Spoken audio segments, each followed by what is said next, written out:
Հայրենիքում արդեն գարուն է, եկել է վերադարձի ժամանակը։ Շուտով բոլոր թռչունները երամ թռչում են հայրենիք։ Ես մի սովորական հասարակ ծիծեռնակ եմ, որը կարոտել է իր տարածքը, հայրենիքը, իր պատրաստած բույնը, իր անտառները, գետերը, հողն ու ջուրը, այն ամենը, ինչ իրեն է պատկանում, որտեղ ծնվել, մեծացել է, սակայն հիմա ուրիշի հողում անզգուշաբար վիրավորեցի թևս, ես վիրավոր եմ, դժվարանում եմ թռչել, կարոտը ստիպեց թաքցնել ցավս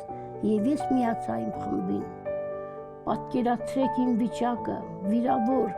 ցավս հաղթահարելով, թռչում եմ ծովերի, դաշտերի վրայով, կարոտը մեղմացնում է ցավերս, և ես ընկերներիս օգնությամբ թռչում եմ դեպի իմ բույնը, իմ օջախը։ Իմ երամը ոտք դրեց հայրենի հողին, ամեն մեկը գտավ իր բույնը, ես նույնպես, ուժասպառ, սակայն երջանիկ մտա իմ տունը, իմ բույնը,